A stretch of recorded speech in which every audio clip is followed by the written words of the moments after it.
오늘의 주제 스타벅스 건물주 월 임대료 800을 받으려면 몇 잔을 팔아야 될까요?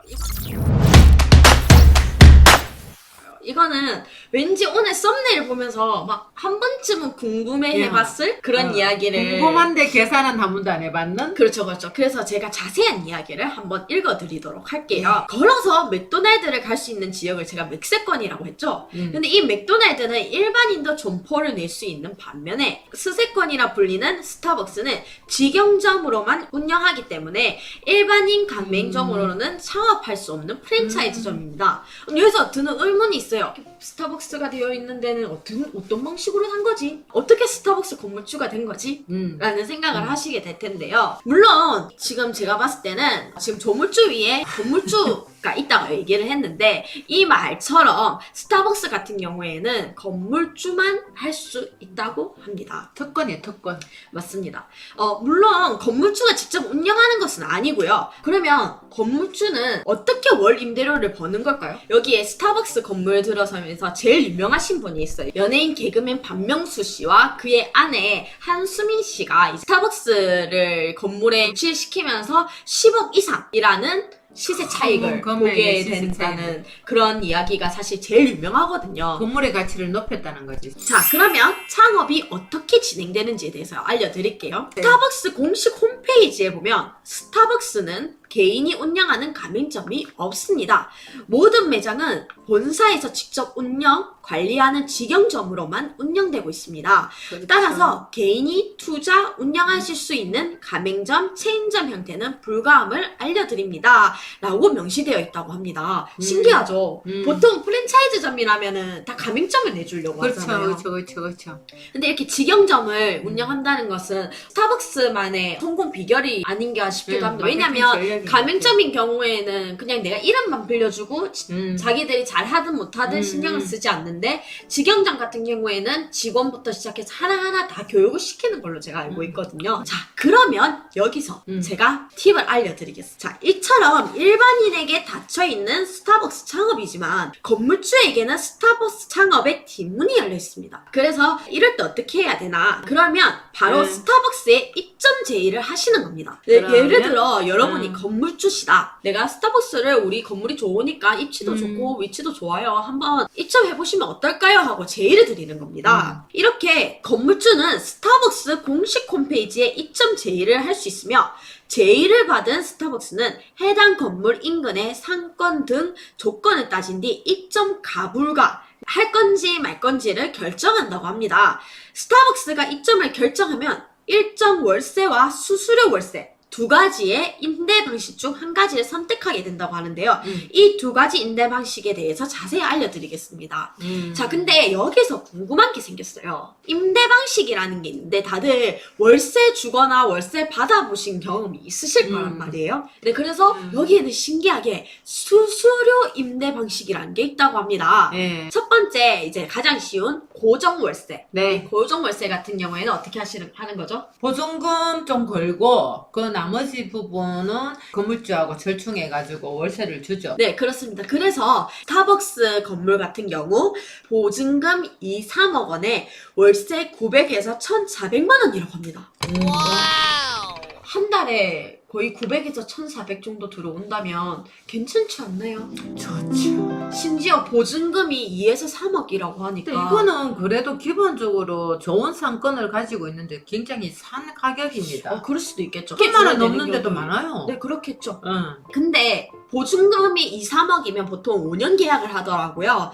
스타벅스 같은 경우 5년 정도 계약을 하는데 2, 3억이면 내가 그동안에 다른 데 투자를 해서 또 이익을 시세 차익을 볼 수 있는 방법도 있으니까 괜찮은 스타벅스 입점이죠. 이거는 이해를 하겠어요. 이거는 이해를 하겠는데 자, 그럼 수수료 방식은 뭘까요?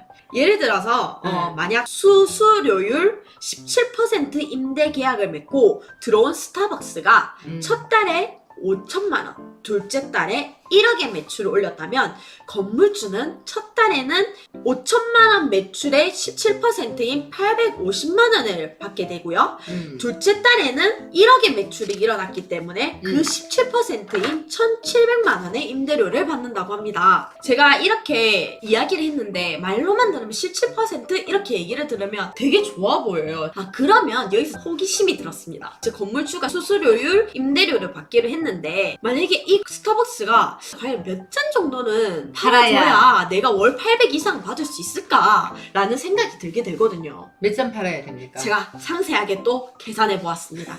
한번 읽어드릴게요. 자, 15%의 수수료율 임대계약이라는 조건 하에 한 달에 약 5,500만 원의 매출이 일어나면 약 825만 원이라는 월 임대료를 받을 수 있다고 합니다. 와, 대단하다. 그렇죠. 네. 근데 이때 일반적으로 자, 가장 기본적인 음료 아이스 아메리카노 톨 사이즈 1,100원이라고 하네요. 자, 이 4,100원을 기준으로 제가 계산을 해본 결과 하루에 약 447잔을 팔아야 되고요. 한 달에 약 13,415잔을 팔아야만 800만 원 있게 이상을 됩니다. 받을 수 있다. 그렇죠. 하루에 450잔, 한 달에 한 14,000. 그럼 보통 스타벅스 들어있는 데는 이만큼 팔지 않나요? 그렇죠. 더 팔 자, 것 같은데? 여기서 제가 한번 이야기 또 해드릴게요. 예. 여기서 2019년을 기준으로 우리나라 커피 소비는 연간 250억 잔으로 1인당 500잔을 섭취한다는 결과가 나왔다고 합니다. 이 통계학자로만 봐도 아니 그냥 단순하게만 생각해도 이건 되게 쉽게 달성할 수 있는 금액이 아닐까? 라고 생각을 하는데요. 그렇게 생각합니다. 과연 그럴까요? 궁금하시다면 영상을 한번 끝까지 봐주세요. 이 스타벅스에 아주 재밌는 이야기가 많답니다. 물론 이 월 임대료 800만 원이라는 것도 매우 좋지만 사실 건물주를 가진 입장에서 월 800만 원 임대료만 보고 스타벅스가 그렇게 이슈가 되기에는 조금 부족하다는 생각이 들어요. 그냥 월 800이면 다른 데도 어쩌면 월 800이 충분히 될 수 있는 거니까요. 만약에 내가 위치가 좋다 그럼 더 좋은 게 들어올 수 있는데 이거는 큰 금액은 아니란 말이에요. 그래서 그렇기 때문에 이 스타벅스가 뜬 이후에는 이 월 임대료 말고도 다른 게 있습니다. 그게 바로 건물의 가치 상승입니다. 이처럼 스타벅스는 그 지역의 상권을 대표하는 브랜드로 여겨지고 있기 때문에 스타벅스가 위치한 건물은 주변 건물보다 입지가 좋다는 뜻으로 받아들여지며 스타벅스 빌딩으로 인지도를 높일 수 있다고 합니다. 하지만 5년을 주기로 계약하는 스타벅스 상권뿐만 아니라 건물의 상태, 환경 등에 따라 재계약 여부를 결정하기 때문에 건물주가 스타벅스와 재계약을 원한다면 건물을 꾸준히 관리하는 투자를 아끼지 않으셔야 합니다. 스타벅스가 갑이네요. 네, 그렇습니다. 자, 이렇게 건물의 인지도가 올라가고 브랜드 파워로 내 건물의 가치가 상승을 하지만 5년마다 재계약을 하기 때문에 내가 건물을 잘 관리할 자신이 없다 하면은 5년 안에 스타벅스라든지 여러 가지 좋은 회사들을 입점시켜가지고 건물의 가치를 확 높여서 한꺼번에 팔거나 아니면은 내가 5년 계약이 끝나면 또 5년 뒤에 재계약이 될 수 있도록 투자를 잘 하거나 해야 될 것 같습니다. 뭐든 쉬운 일이 없는 것 같아요. 다음 편은 스타벅스 건물주로서 주의해야 될 점에 대한 이야기가 나옵니다. 다음 편도 꼭 시청해주세요. 그리고 구독과 좋아요도 함께 해주시면 감사하겠습니다.